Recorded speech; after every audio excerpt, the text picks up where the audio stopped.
Good morning or good afternoon, depending on where you are. My name is Johan Alfsen with K2 Systems. Thanks for joining us for the introduction to the Splice Foot X and Splice Foot XL product series. We have a couple staff members from K2 on today. We got Nick Pack, our Western Regional Sales Manager. Dakota Loom is our marketing manager, making sure we're operating and answering some questions if you have technical difficulties there. And we also got Tyler Wiggins, who runs our product development and engineering team. So we are introducing this brand new product. You might have heard some buzz about it from some of our sales teams. We've been working on this for a long time. So we'll hop right in. Just quick housekeeping things. I'm sure you've been on plenty of webinars since we're living in the digital age these days, but it's all based on Wi-Fi. Everybody is muted. So if you do have questions, go ahead and type them in, and I'll try to keep track of time here and make sure that that we leave some time for the end for a little bit of Q&A, just because I'm sure there's going to be a lot of questions on this. And as this is a brand new product, there might be some things that maybe we didn't think of in here. So happy to have some good Q&A sessions at the end. So again, my name is Johan. I'm the Senior Director of Product Marketing, and I've been in the industry for almost 15 years now, working a lot on solar mounting systems and technical training, product marketing, but mostly I've been working on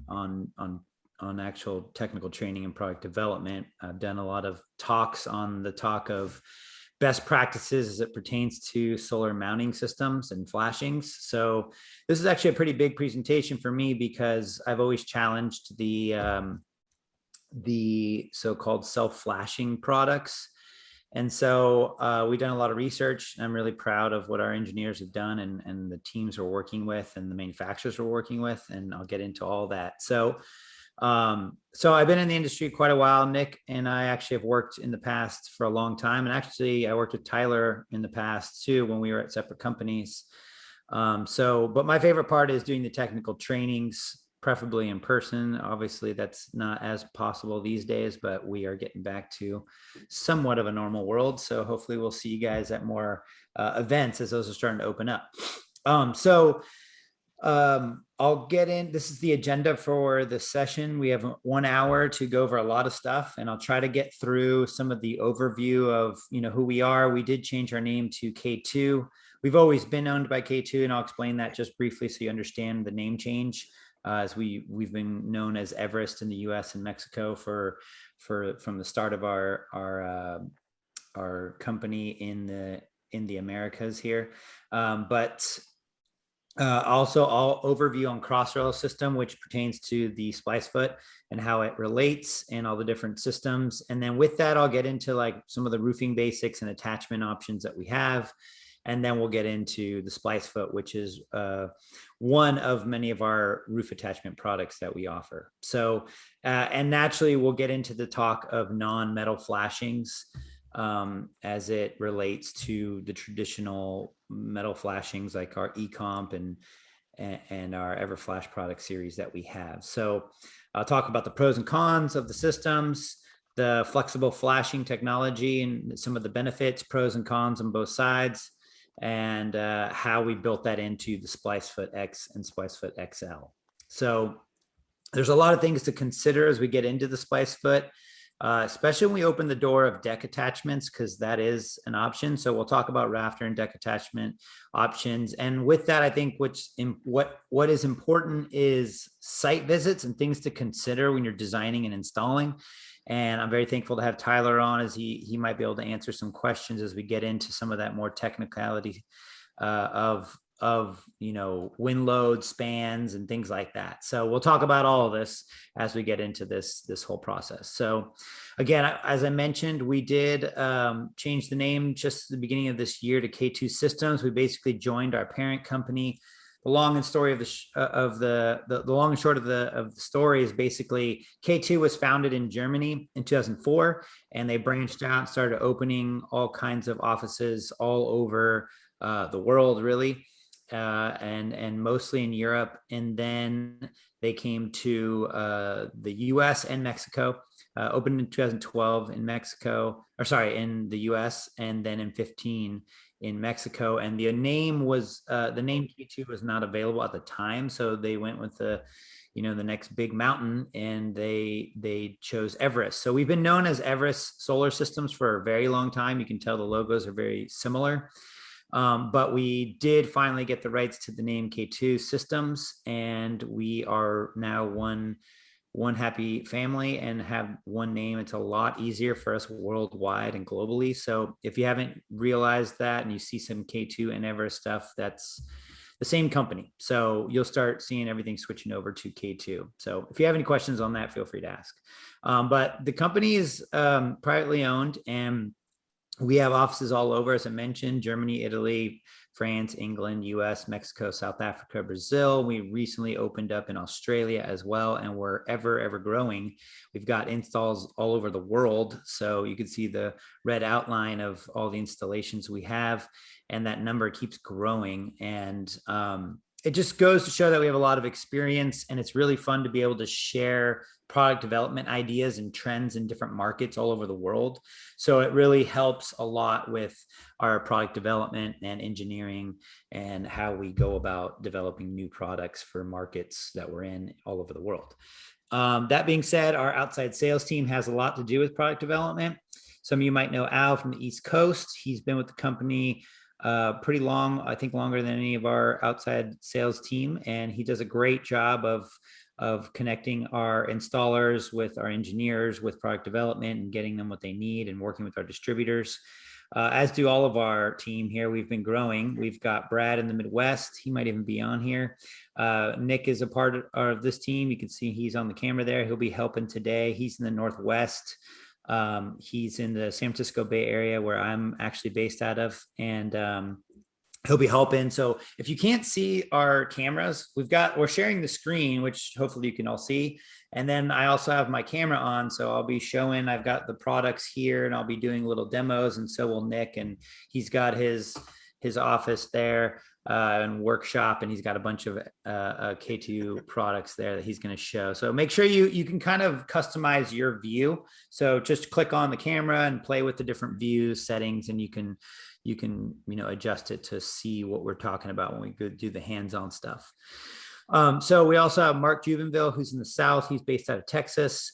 And we also got John Riddle, who's in Southern California, which is, it looks small on the map, but it is a huge solar market. So he's in the LA area and supports as well.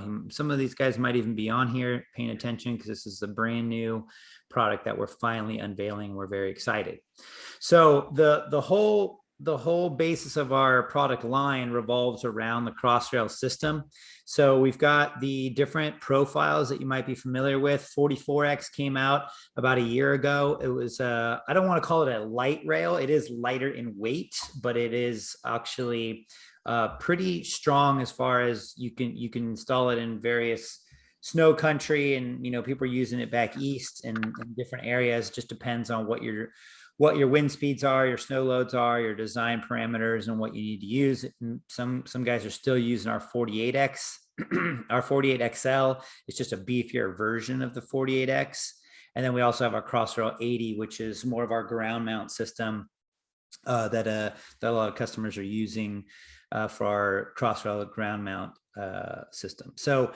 So all of the numbers basically are the height in millimeter. So if you're wondering about that, it's all 44 is 40 millimeters tall, 48, and then we have 80 as well. So, and then we have all of our components that are universal for this entire system platform. So you can install these systems in dual rail, shared rail, the tilt up, and also ground mount. And then we have other systems that share the components that are mini rail express, which is a little bit of a different type of system. It's not an actual rail based system, nor is the D-Dome there. It's a railless, ballasted east west or dual tilt, if you want to call it that, system. So if you have any questions about these, we do webinars on all of these systems. I just wanted to lay the foreground to let you know what we have available.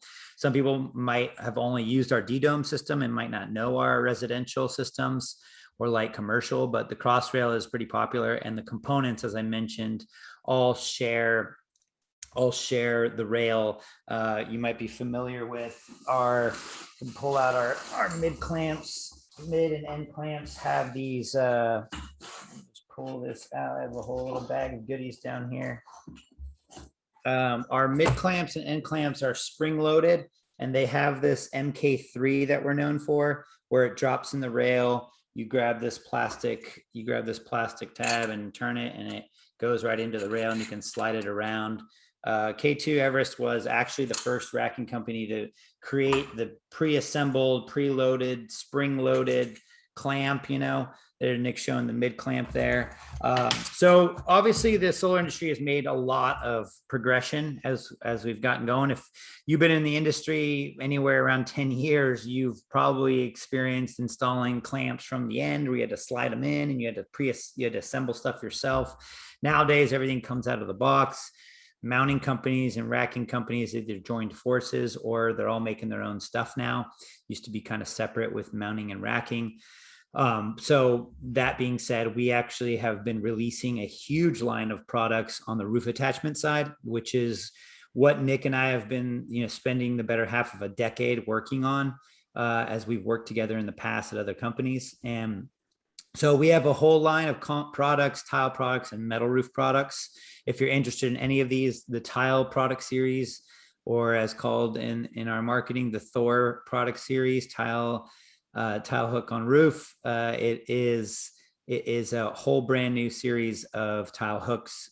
There's so many different tile roofs out there that we have a variety of options to choose from really beefy steel or aluminum hooks that are adjustable, and some that are just straight single piece welded steel hooks for like Southern California and things like that. So if you're interested in any of that, that just was a big product release that we just did last month, and that is coming online. And we have new replacement flashings coming right behind the Splice Foot, and that is due any moment. So we have all kinds of new exciting stuff. Metal roof standing seam clamps. Our power clamp has been around for a long time. Some people don't know we have that. And then I mentioned our mini rail is kind of a railless system that attaches to trapezoidal metal roofs. And then last but not least, we have a full line of comp mounts where we have our e-comp series. One is a slider for shared rail where you can slide the L foot north south, so you have adjustability for sharing the rail. Or if you're doing regular dual rail, 2 rails per row of module, you've got like the standard e-comp or XP, which you have a couple different options out there that are an L foot that's flashed by aluminum flashing. And now introducing our Splice Foot, our Splice Foot X and XL is that self-sealing mount, and it has the splice capability. This is kind of a one-of-a-kind thing. No one else has done this with the dual function of a splice and a mount. So I'll get into that after all this. The last product I wanted to mention that we came out with last year was our new T-Foot X. It's basically like a six-inch standoff, but it doesn't have an L foot. It's actually built in, so you don't have to put in an additional part. It's very simple. 2 lag bolts included with it, as well as our T-bolt set. So a lot of our roof attachments come included with the T-bolt. So make sure you pay attention to that when you're ordering this product, especially for the first time, because a lot of people are not combining the T-bolt with the product. With the roof attachment product. So that is something to be aware of with K2 system roof attachments, is a lot of folks who are using our roof attachments are already using our rail and now discovering that we have roof attachments. So we include the T-bolt set. So definitely pay attention to that. Nick, go ahead. And I know you have your, and Nick's demonstrating, you got like there's a function where you can raise your hand. So if you do want to make a comment, we can try to do that, but it's just easier to leave it towards the end, or just type in your questions there. Go ahead, Nick. I wanted to make sure we touched on what you just actually said real quick regarding packaging the lag screws and the T-bolts in our roof attachments. So that's something that has been voice of customer driven by you contractors out there, for us to provide a product that's ready to install. So it's one of those leap forwards that we've convinced our entire assembly warehouse and our entire factory where we make our roof attachments that this is a value add for the contractor community. It's an asked for from you guys, ladies and gentlemen. So we're trying to make sure that we execute that in every roof attachment that we release, to make sure that that T-bolt is in there. So when you guys open a box of our tile hooks, Splice Foot XP Comp E-Comp series, it is a ready to install product with the T-bolts and the lags. It's good to go. So cool. Yeah. So make sure some people don't realize when they look at the cost and they're comparing products, they don't add the cost of the T-bolt set, which helps actually. So just make sure you pay attention to that. Some roofing basics. This is important because when we start talking about the Splice Foot installation, I'll get into this when we talk about the installation process of that product and how to seal the seams on different shingles. So I just wanted to point out, if you haven't taken our webinar that talks about roofing best practices or roofing and mounting that we go over, I believe it's a recorded webinar. We've done a series of them for tile roofs, metal roofs, and comp roofs, and one that joins them all as well. So if you're interested in this information, we have a whole webinar series on this, but it's important to know what kind of comp shingles are out there. Architectural, I would say, is the most common these days. That it's a higher end product that lasts, some claim 25 years, some claim 20 years, depends on the manufacturer, but sometimes they'll call it presidential or architectural. But it's important because how the seams lay out is different for all these shingles. 3-tab is a common one as well. It's the cheapest one. You've seen it for many years. I'm actually looking out the window right now. I'm actually in Portland, Oregon, working with a couple contractors here, and a friend / installer actually put me up in his place because my internet was bad, and he let me work in his place. So this is kind of a treat. But I'm looking out the window and I see both. Actually, I see a architectural shingle, and right below it a 3-tab shingle. And I'll get into this because the seams are different, and you want to seal those seams, or you need to level the mount. And then high definition is a very high-end product. You'll see them in the communities where houses are pretty big, and they have like a very fancy roof. They're really beautiful roofs. They're comp shingles, but they look like kind of staggered tiles almost. And they're really thick, and they have these little ears on them that are kind of decorative actually. So when you're trying to figure out how to put a flashing in, it can be a little difficult because they're staggered. Sometimes you get in between the teeth. Sometimes your tooth is in the way, and you can actually cut it and move it up and get it into the right place. And we do talk about that in another webinar, and I'll mention some about that as we get into installing these splice feet. So getting into this topic of metal flashing versus flexible flashing or self-sealing flashings, whatever you want to call it. I think this is a really important thing, and this has been a debated topic. And if you follow or read Solar Power World magazine, they have a great online articles, and I think they still do hard copies maybe at some of the conferences, but they also have a podcast. And I was interviewed, I think it was about a month or two ago. I did an interview for them talking about kind of the evolution of mounting systems.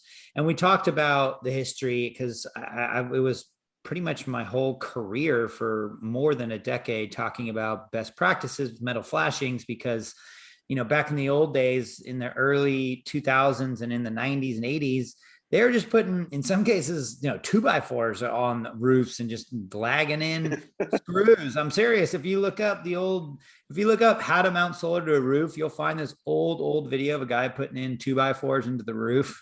I used to talk about it. I've seen it.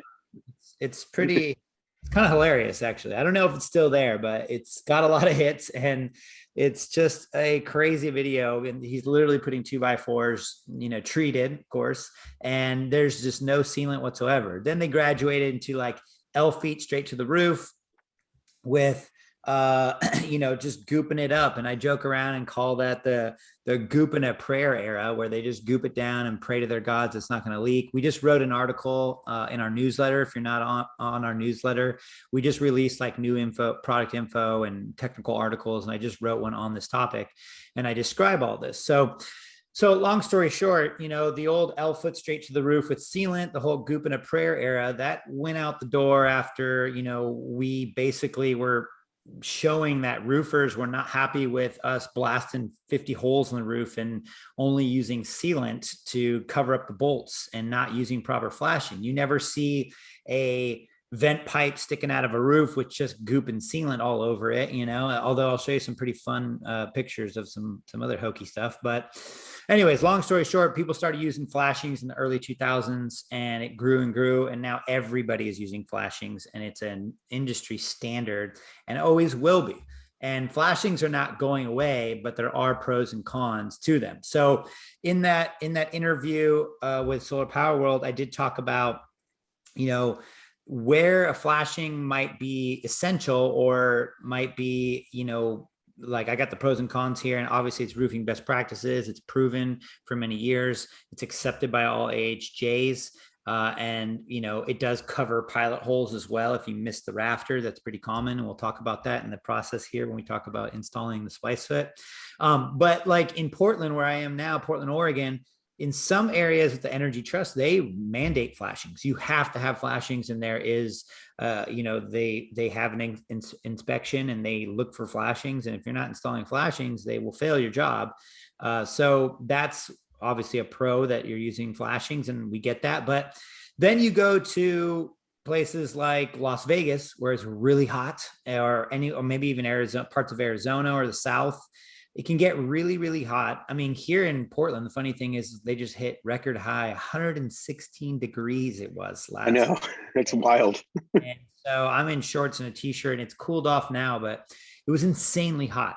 And, you know, climate is changing. And, you know, so what I'm getting at is trying to pry up a shingle on a hot roof on a hot day when that roof's been down for already 6 or 7 years, getting beat down in Las Vegas, Nevada for, you know, years. You know, a lot of installers have said, you know, we like to use flashing, but sometimes when we pull up that roofing bar underneath there, we just are tearing up the shingles, and we can't.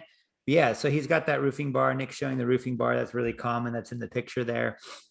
And it's got a sharp tip and some hooks for removing nails. And that's the process. You got to break the natural seal, and then you got to pull nails, and then you got to get the flashing into the right place. So it can be a little challenging. And that's where you see roofs get destroyed like this. And I see it all the time. I've done it myself on a hot roof where I accidentally ripped the shingle, and it's just hard to get under there. So the need for flexible flashing, high quality flexible flashing is very, very much needed in places like that, where they can't really pry up the shingle, or they're causing more harm than good.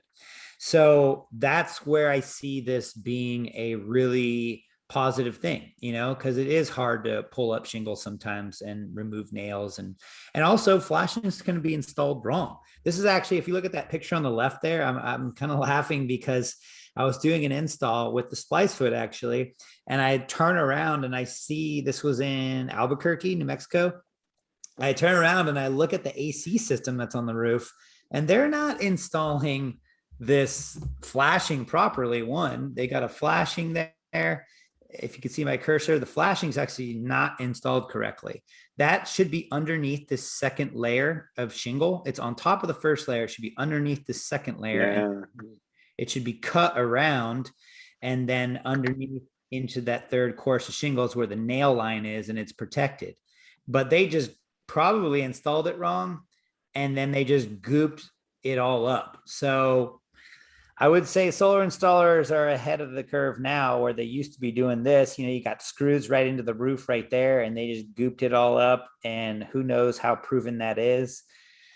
I don't know. So this is why I was not ever really for these kinds of systems. And it took me a long time to understand and appreciate flexible flashing. And so obviously the pros with flexible flashing, like we have with this Splice Foot, is you don't have to pry up the shingles. You don't have to remove any nails. It's self-sealing.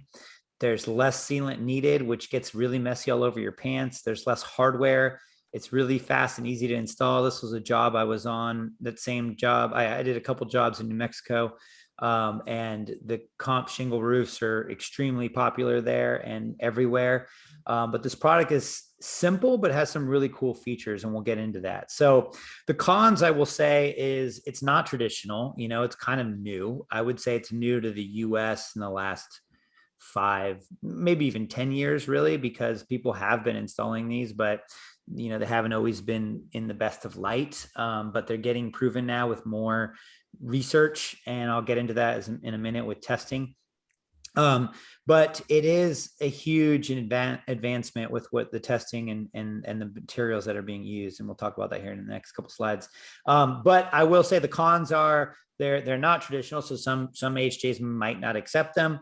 They're not always accepted in some cities. It just depends. Like I mentioned, some parts of Portland, Oregon, they just will not. You know, it rains here a lot, and they just don't trust it yet. But we are working on them, and a couple of us have been.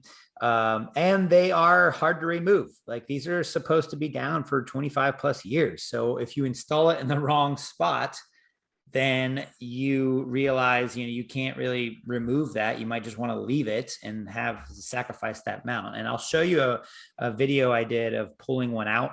They're down there and they're glued down and they're not going anywhere. So you got to make sure. I mean, even with flashing, sometimes they goop the back of it so much that it's kind of hard to remove those as well. So always carrying an extra aluminum roll of flashing in case you mess up. That's pretty standard with most installers. And I've talked about that in our installer trainings as well.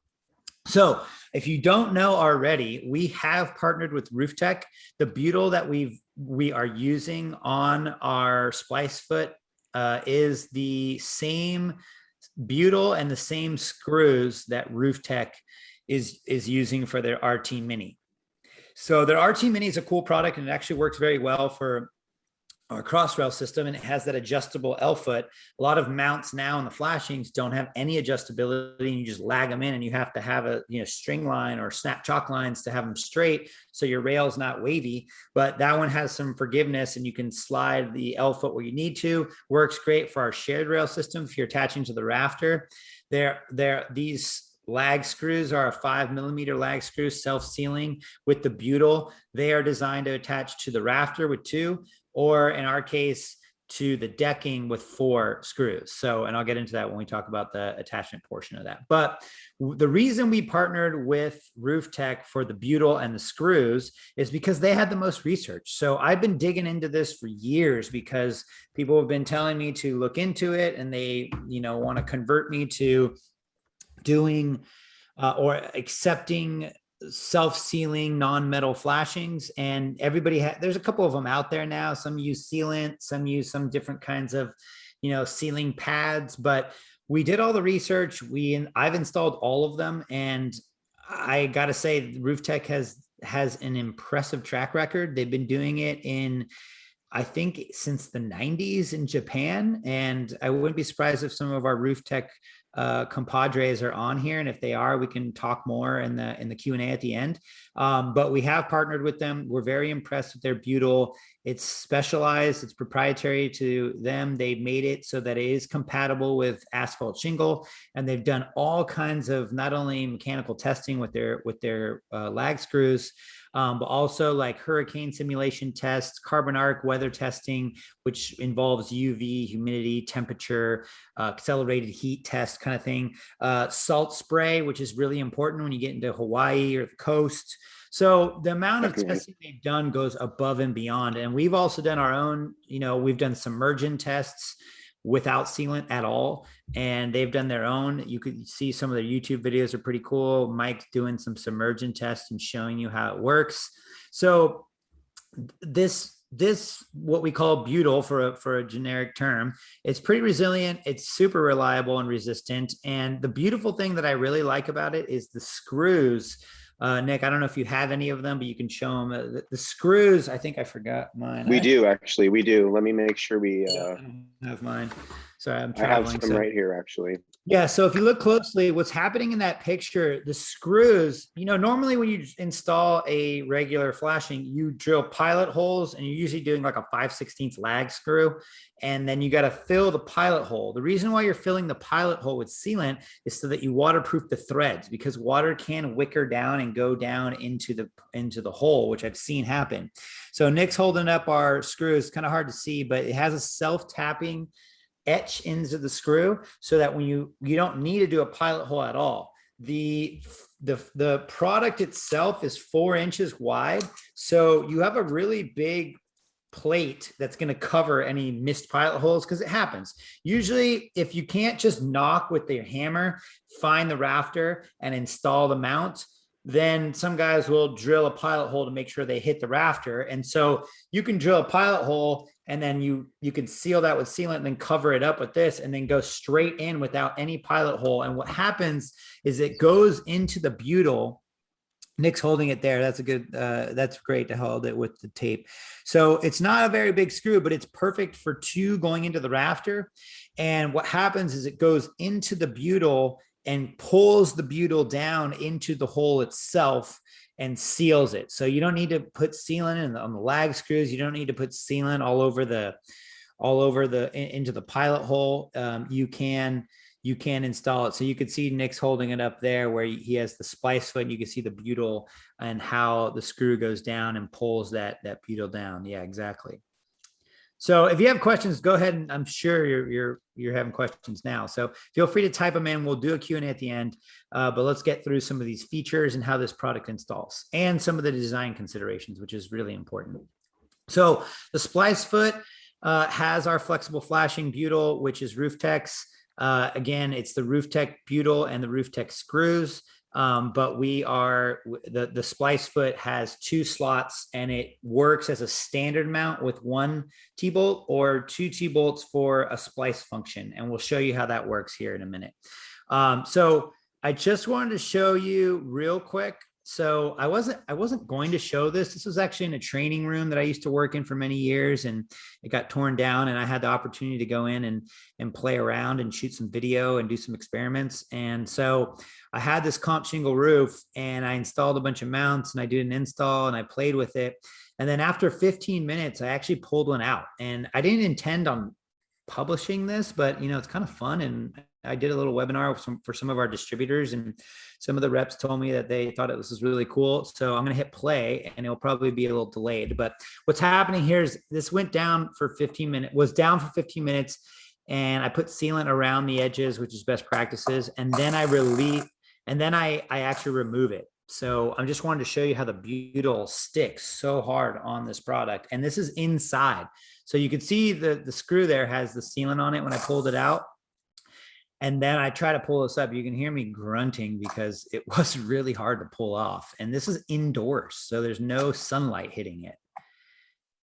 You can see the sealant's a little bit still malleable, but the butyl is not. It's really glued down there. So it might be delayed from your internet, but I'll leave it up for a little bit. You can see I pulled it up, and it completely ripped off that top shingle tab on there. You can see the little tabs that are on. And the sealant was what I did to level it out. I put sealant down and put a pad down so that it leveled out on that seam. And I'll talk about leveling in a minute. But that is not leaking. You can see the roofing material was pulled up completely. There's no getting in between there. And that's no sealant in the pilot hole. No, there is no pilot hole in it at all. We just drilled right into it. I actually drilled a couple extra holes in there just to see what it was like. And it sealed up pretty well. And I got to say, I'm a believer. So, but I'm not a believer in all the products out there that are non-metal flashings. I will say this one has the most research and testing. I mean, different manufacturers are doing their due diligence, I will say, and we're pretty impressed with some of the testing that's out there. But Rooftech has a pretty hefty track record, and they've been using this in Japan. And I'm a motorcycle rider, and I ride Suzuki's, and the Japanese made products have always been just above and beyond on engineering and testing and reliability. And to have over 10 years of history of installing these in Japan and now in the US, it's pretty impressive. So again, that's why we partnered, and we're doing a lot of research on all kinds of material for different products. So don't be surprised if we come out with all kinds of different sealing pads for different products. You'll see that come out soon. Okay, talking about features of this product, and I failed to mention that we do have, if you're wondering about what's the difference between the X and the XL, I've got I got both of them in my hand. One has the ceiling pad on it, so it's got this paper on it to protect the butyl from sticking all over the box. And then one does not have it on there. Both have 2 slots in it to connect either one T-bolt for one rail. So this is the biggest thing to make sure you understand. A lot of guys I've seen on projects, when they install it, they say, oh, they see 2 T-bolt slots and they just automatically put in 2 T-bolt sets, which I get it, but it is a new thing to only put in 1 T-bolt for one rail going across. But if you're using it for a continuous rail going across the mount like so, then you only need 1 T-bolt. If you're splicing it like I'm showing in the slide, and I got this little handy dandy little sample kit that I have where it has the standard rail connector, the splice foot acting as a splice where you got 2 rails joined up with 2 T-bolts. And then if you're doing just a continuous rail, you only need 1 T-bolt. So I'm going to try to reiterate that a million times, because you only need 1 T-bolt for 1 rail. And if you're splicing it together, which is an option, you don't have to do it, you can use regular rail connectors, then you use 2 T-bolts. And so what I was showing here is, I failed to mention that the X is basically the lower profile one here. And then the XL has this little shelf on it that allows you to actually put the rail on top. So this will be on the back side, and it allows you to put it right on there, and acts kind of like a little shelf. And you can lay the whole rail across a couple mounts, and then it lines up perfectly with the slot for putting in your T-bolt. So the product comes with 1 T-bolt per mount. They're boxes of 20 mounts. So 1 T-bolt per mount, so 20 T-bolt sets, and then 2 lag screws, because it is primarily to go into the rafter, but you can go into decking. The ones in the picture were an early model that only have 2 holes for rafter, but all of them will come with the 6 holes. So you can go 2 to the rafter on the middle screw holes, and then the 4 outside corners are for going to the rafter. And we'll talk about that in a minute. So there's all kinds of features packed into this. The pre-installed butyl will be already on there. So when you get to the job site, you pull this out, you pull the paper down and you put it down, and we'll go through this step by step. And then you have the function of installing to the rafter or the decking, and then you have the T-bolt sets. If you're going to be doing it as a splice function, then obviously you're going to want more T-bolts on truck. That's pretty common with most installers, as they might lose a couple things here and there. It's always good to have extra sets of T-bolts. But the other thing that's nice is that it's minimal sealant. So you're only putting sealant around the top and the sides, just to seal any kind of water that might try to work its way in from the side over the years. It's not, some claim it's not mandatory, but it's in our instructions, and we're sticking with that for now. So Nick, do you have a question? Go ahead. Just wanted to add to your comment there about the T-bolts, when to use 2, and how many come in the box. I actually have a box of splice feet right here on the desk. So this is they ship in 20 packs just like this. They come in a 8x8x6. It's a little bit less than, I'd say, I think these are only 14 pounds, 16 pounds. So this is easy to carry up the ladder. It has 20 splice feet inside, 40 lag screws, and 20 T-bolts. And that's for your top photo right there, the single lag attach. So we do still offer our 100 packs of T-bolts when you want to use this as a splice. So we recommend everybody, make sure you have that. If you need the part number, we'll put it in the chat. Most all of our distributors stock our T-bolts. Even when there was a shortage in T-bolts last year, a lot of distributors were asking us if they could use ours. So the good news is we had plenty. So and that's where that's that opportunity to make sure that you speak with your distributor, get the 100 pack of T-bolts. I've never been disappointed having that in my truck. I still have it in my truck. I always got a pack of T-bolts just in case whenever I'm out in the field with you guys, I have the opportunity to support you. So, but yeah. The T-bolts are the same across the whole platform. So the T-bolt that installs any standard L foot with our product is the same for the Splice foot, for splice function, regular mounting function, and then also the same T-bolts for installing the rail connector. So here I have a standard rail connector. I'm just showing how there's a dark rail and a mill rail just to show you the split. That's in our standard splice. We call it a rail connector because that's what it actually does. It connects two rails and it is structural and it uses the same T-bolts. Like I said, you don't have to use the splice foot as a splice function. You can use it as a regular mount. If it falls in line where you have two rails coming together or close to, I have some guys that will just move it over and slide it and chop a little bit extra on the end if they want. You can use it as a splice, but if you don't want to, you could still use the rail connector as standard and intermix the two systems. So I would carry also rail connectors on the job site no matter what. But the beauty is sometimes on jobs you're short on mounts or you're short on rail connectors. So the splice foot acts as a mount and a rail connector, and you can use it in a pinch if you have to. And the function of a deck attach actually makes it even more attractive. And we'll talk about that here in a minute. Oh, so there it is. I didn't leave it out after all. The height differences. So I talked about the Splice Foot X is a low profile where the rail is going to be pretty low on the roof and it's going to be a tight to the roof. A lot of people want aesthetics. They want to hold it real tight to the roof and have the modules be as close to the roof as possible in some areas where they're allowed to. So that's pretty low profile. But the XL has that shelf on the top. I personally like the XL because it has that shelf where you can place the rail right on there and it's held there for you, ready to go. And and so that gives you a little bit of height. Those images there are just showing you the height differences. So if you're going to be speccing out a job and you got to clear some eyebrow vents or some obstructions on the roof, or sometimes like a vent might be real close to the corner of the array and you just wanted to get it flush, or you have some height differences on different jobs. We made this little dimension profile where you have the high and the low for each one. That is in the spec sheet. So if you're wondering about that, that's online. It's on our website and on the documentation. So you have rail height options between the two. So X is the low profile. XL is the little higher one with the shelf on the backside.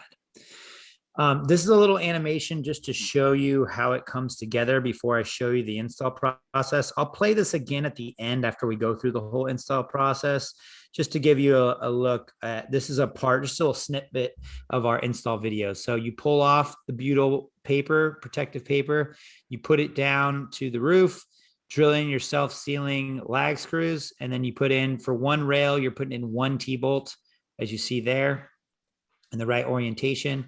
And then if you use it as a splice, you put two there and the T-bolts go in just like a regular L-foot.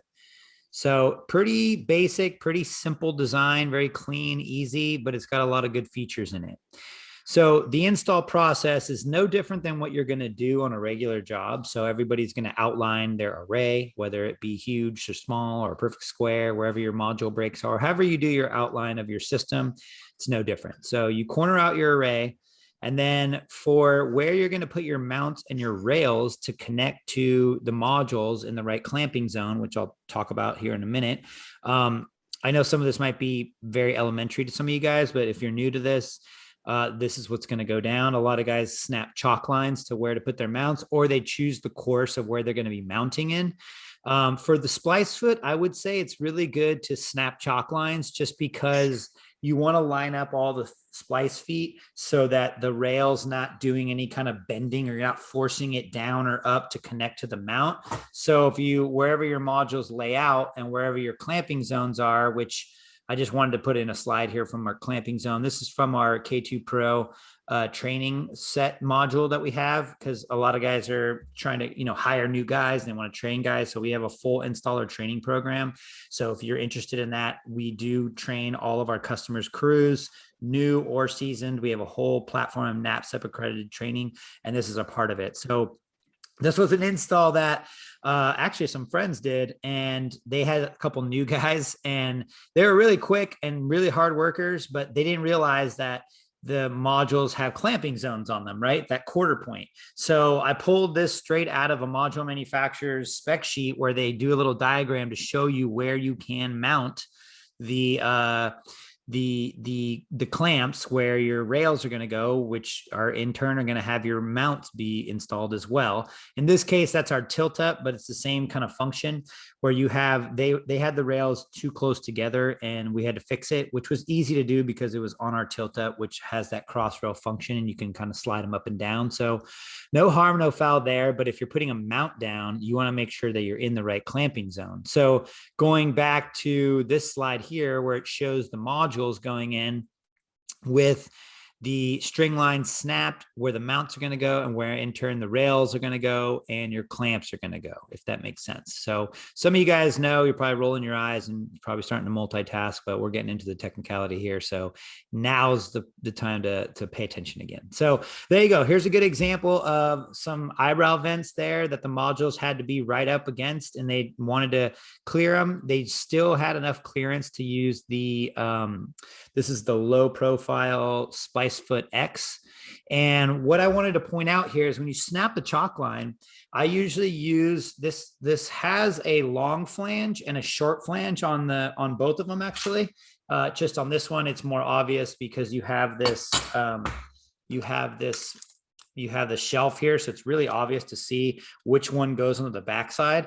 But on the X, it could be very easy to put them in the wrong orientation. I mean, there's no really wrong orientation, but if you choose one way, choose that for the whole row because you don't want them to misalign when you're snapping the chalk line. So what I always say for best practices is run the big flange on the back side, the uphill ridge side, as you see in that picture there.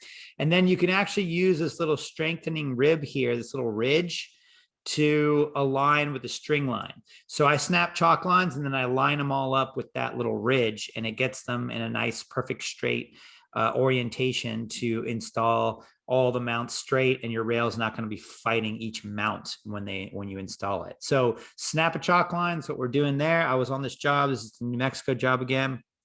And then you drill your, again, this was the early model. So it only had the Rafter ones, but all of them will come with the 6 holes. So you have options of Rafter attachment with the 2 middle, and then the 4 on the outside are for deck attachment. You do not put in 6 for deck attachment. We did testing and there was no proof that there was no difference in the pullout and shear strength with 6 and 4. So we eliminated some cost and it only needs 4 in the corners. So you remove the paper, put down your mount onto your string line, and then install your lag screws, whatever orientation you're doing. Do not over torque them. You'll feel it go down into snug, tight fit, and you want the sealing washer to kind of seat properly and not over torque and flex.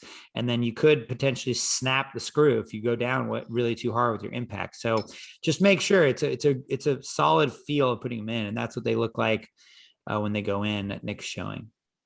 So once you install the mount, we are recommending that you put a compatible sealant on the top and the sides just to avoid any kind of water from pooling if you over torque them, or sometimes you get soft shingles and it might sink the mount down into it. So putting in the sealant around it prevents any kind of water pooling or trying to fight your seal. But again, we've done submersion tests on this without the seal and it's held up just fine. It's just, in certain climates, certain roofs, certain density, you might want to do it full on and follow the instructions and do that sealant bead all across the top and the sides. So again, 1 T-bolt set for 1 rail, 2 T-bolts if you're doing the splice function with 2 rails. So I'm showing that again. I'm going to just beat this into you guys. And there's the animation again. We don't need to really go over it too much, but if you missed it, this is exactly what I just talked about putting this down and then installing the lag screws and putting in the rail with 1 T-bolt, and then you'll have the splice function shown next. So I just wanted to reiterate and show you this animation. We have a full install video that's coming out in the next week or 2 that's going to go deep dive into all these steps. I'm just giving you guys kind of an overview.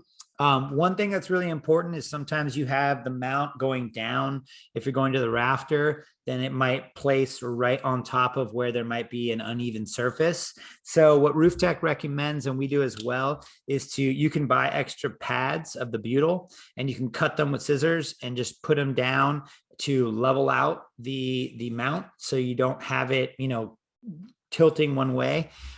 So that helps leveling. I have been using what's called Quick Start. GAF has it, or any of the roofing manufacturers have what's called a starter course.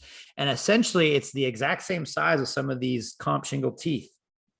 And what it is when you do roofing, I've done roofing for years. Some of you guys might be roofers if you're doing solar installs or re-roofs, or at least just seen re-roofs happen. But they always put down a starter course at the very front of the roof so that when they put the shingles down, there's a water barrier underneath that first course. And so that's exactly what this is. And it's one row of shingles that has no teeth on them. So it's one continuous clean. It has a clean comp shingle, and it also has a little peel stick on the back. So what I do is if it's an uneven surface, I just cut it scissors pretty easily, or tin snip sometimes.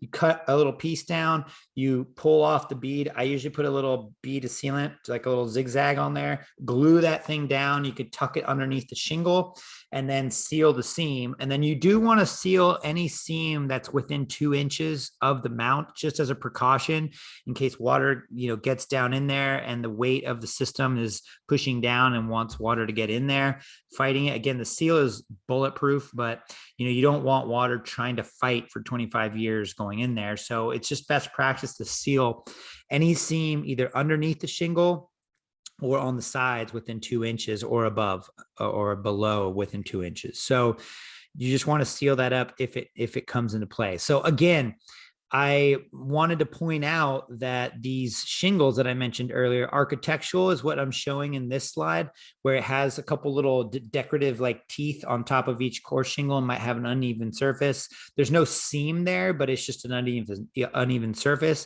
Whereas 3-tab does have seams within every single tab. So those little red lines are those are seams there. So I just wanted to point out that those seams are there. And if you're on top of one, I would definitely seal that seam to make sure. The beauty is there's no uneven surface going left to right, but there are seams. So if you're on architectural, you're going to want leveling pads and sealant. If you're on 3-tab, you just need sealant. You don't need any leveling pads. You can just seal the seams if it's right there within 2 inches or on top of it. If you're doing high definition and it's like getting in the way in a weird spot, you probably want to cut the ear off of the tab and remove it. They're actually decorative in most cases. Actually, in all cases, if it's just hanging out there and preventing your flashing or your mount from getting down to the core, you can actually. Usually I score it and then I kind of just bend it back and forth and then score it again with the hook blade, and it rips right off cleanly, and you can cut that tab ear off and install the flashing or the flexible flashing mount, if that makes sense. If you have questions, please do ask and we can go over it again. I think we have plenty of time we're getting close to the hour, but I'm almost done here. So we can open up to Q&A. Again, you can use the rail connectors in conjunction. This is a good example where I was on a job and a guy said, the Splice Foot, that's a cool idea, but it's never going to come into play where you install the rafter and the rail is not going to really line up there perfectly. But I was like, okay, well, let's just use the regular rail connectors. You don't have to use it as a splice. It's fine. And they were connecting to the rafter. And so we were lining them all up and we were laying down rail, and it did line up because they had staggered mounts, and a rafter lined up right where 2 rails are coming together and needed to be spliced. So you could see up top, we put in the rail connector, and then because they were staggering the mounts, the below one lined up perfectly to have a mount supporting a splice function. So pretty cool little feature. Again, you don't have to use the Splice Foot as a splice. You can if you want, but you don't have to. So getting into the rafter and deck attachment options, I'm sure you have a lot of questions about this. We did a lot of testing, and Roof Tech has done this too. And we've done all the testing. Whenever we do tests, we do them with worst case scenario. So OSB, thin, really the lightest weight gauge possible. So what I will say is, if you're going to be using this product, always go into the rafter if you can. Go into the rafter every time. Use the deck attachment as a secondary option. If you need to strengthen the mount or the connection, or you have a weird rafter layout, and I'll show you that here in a minute. But again, rafter connection is 2 lag screws, which are provided into the center holes. And then for deck attach, it's the 4 corners. And I would use it as a secondary option where you have, maybe you need to splice it in a weird area. Maybe you have weird rafters, but definitely, okay, when you're doing a deck attach or any kind of flashing, site visits and design considerations for these type of mounts. This is extremely important. You want to look up if you got damaged shingles. Obviously, no matter what system, you want to qualify the roof before you get on there. You want to look at the shingle type, as I mentioned before, different seams. You want to look at the age and condition of the shingles, the condition and what kind of truss system. The condition of the roof decking is extremely important if you're going to be installing on if you're going to be doing deck attach.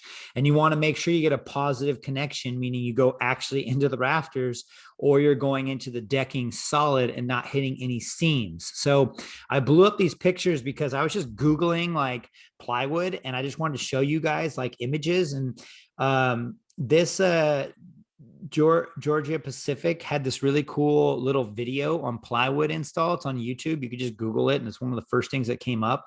And it shows you that these big, I think they're 4x8 sheets of plywood, which is pretty standard, right? If you've ever gone and bought plywood, and that's what they lay down, and they kind of brick pat or stagger it. So you want to make sure you're not hitting any of those seams if you're going deck attached. This is why I say hit the rafter every time if you can.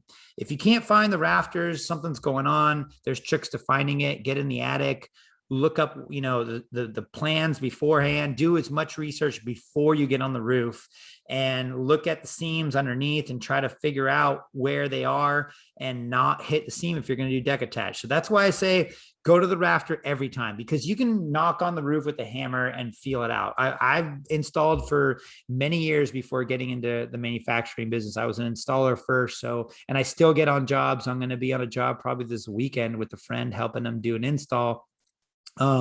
So I'm always out there still, and I do technical trainings, and finding rafters is sometimes super as easy as knocking on it with the hammer and finding it. Sometimes you could see it, coming up a little bit, or you look under the bays underneath the overhangs and you could see them. But I know sometimes it's hard to find them because you have a weird roof going on, maybe a vented ceiling, something's going on. So deck attachment is an option, but do your research, figure out what works best. Hit the rafter if you can every time, and use deck attach only as a secondary option, in my opinion. I mean, I know there's going to be a lot of guys who are like, deck attach, no looking for rafters, great, and they're just going to go for it. But you might hit a seam and your bolt will spin if that's the case. So make sure that you are doing your research, you're checking out the attic to make sure you have a positive connection of your mounts, whether it's rafter or deck. Because sometimes you split the rafter and miss it. But again, I would make sure that you do your research and use this as a secondary option. So there are some pictures of some weird kind of rafters. I know sometimes you get the rafters going east-west, or they're unconventional, and I could see where you might need to strengthen the cantilever and not have such a huge cantilever on the rail. And that might be where your deck attachment option comes in handy. So, wow, I thought we were going to have plenty of time because, this is a pretty short presentation, but there's a lot of info in here. So I apologize for not leaving enough time, and maybe we'll go over, but I'm going to open it up to questions. And Nick, if you want to make any comments, or Tyler, feel free to unmute and chat about this, but I'll look up the questions now. See if I can see those. Any questions at all? And there's my contact info. Where are the questions? Oh, here we go. Q&A. I had a quick comment, Johan. Just like wanted to let everybody know that this product does ship in pallets as well. So for any distributors who are on the panel here, attending the webinar, thanks for supporting us. And we do offer this on ready to ship pallets as well. There is 1,080 units actual splice feet on that. So and that ships on a 48 by 40 pallet already. So it's not some custom sized pallet that you got to figure out how to fit in the truck. So that's always great to know. You guys can go right off the truck, right onto the shelf And we've noticed the consumption so far, from what I've experienced so far. Maybe Johan has a different number, but we've noticed about 60 splice feet per job average install, or less. Yeah.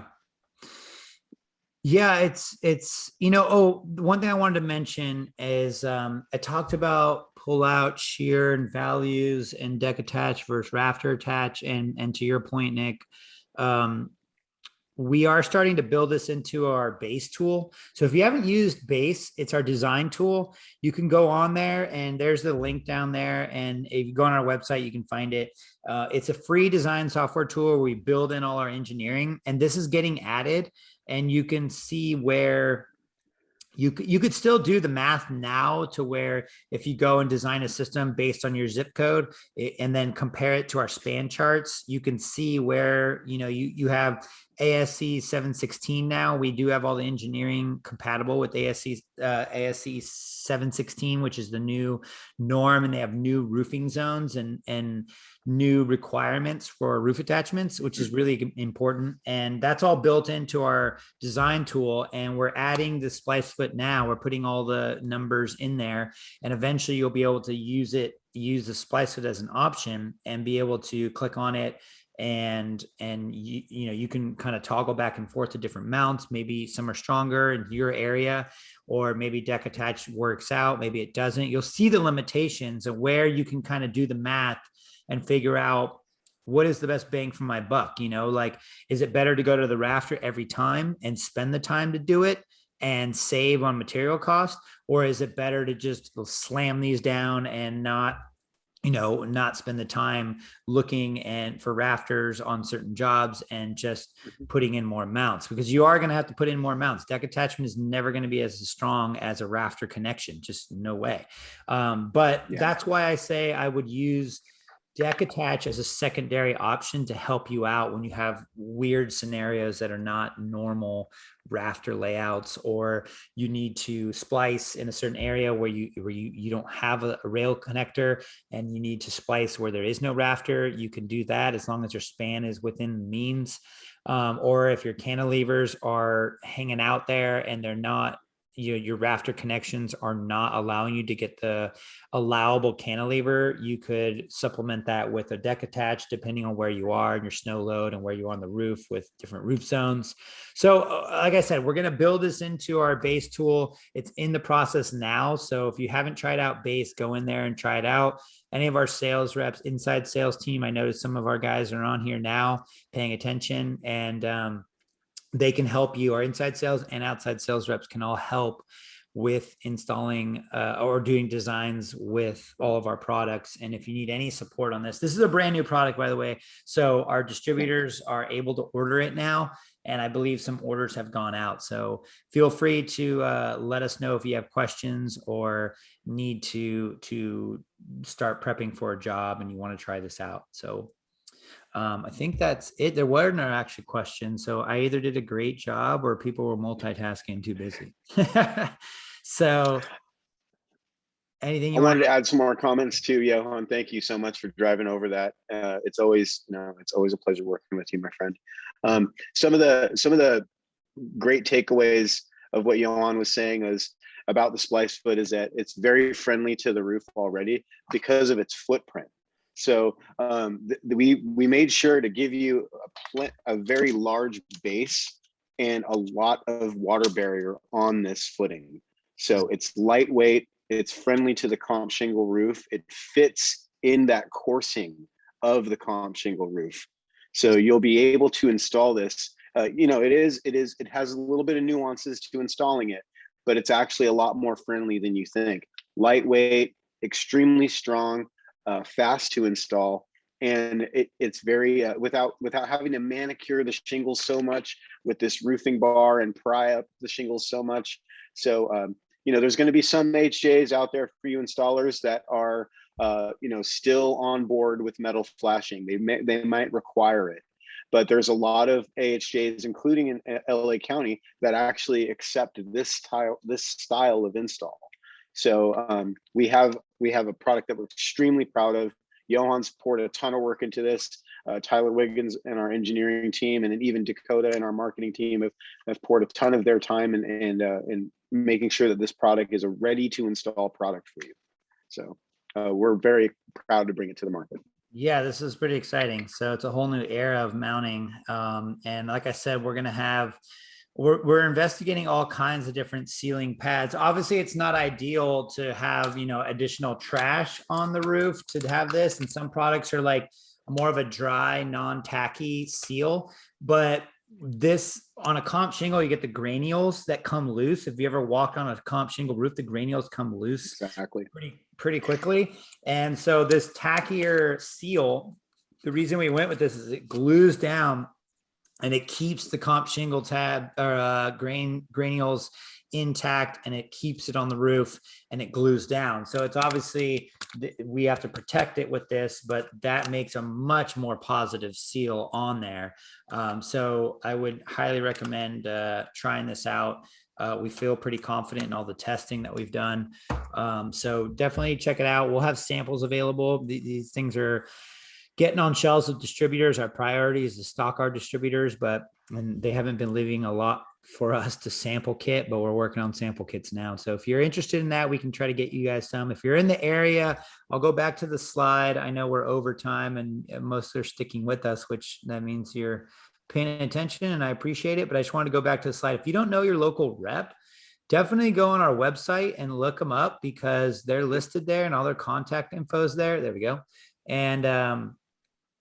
And you want to contact your local rep and they can try to get you a sample. They might be based in like Al's I believe in New Jersey or New York. Long Island, New York. New York, right? How can I forget? Yeah. And Brad's in Chicago, Nick's in the San Francisco Bay Area. Mark is in Texas, and John is in the LA area, but they all travel all over their territories and we're going out to shows more. So if you haven't, we're going to be at the NABCEP conference. We're going to be at SPI with some pretty fun stuff actually. So if you're going to any of these conferences, let us know. Also, if you want any training for your crews or if some of your staff missed this and you want to do a one-on-one, we also offer that. So feel free to message us and all of our contact info is on our website. So get on our newsletter. You could see some stuff coming out. There's a couple of links in the chat there that Dakota's put in for the interview that we talked about, the podcast, and some other contact info for our reps. So with that, I'll leave it there. I know we're a few minutes over. I appreciate everyone sticking with us and joining us today. I know it's busy times. It's high season for solar. So get out there, keep installing solar and stay safe. And we'll see you next time. Thank you guys. Have a good day. Thank you, everyone. Thank you, Johan.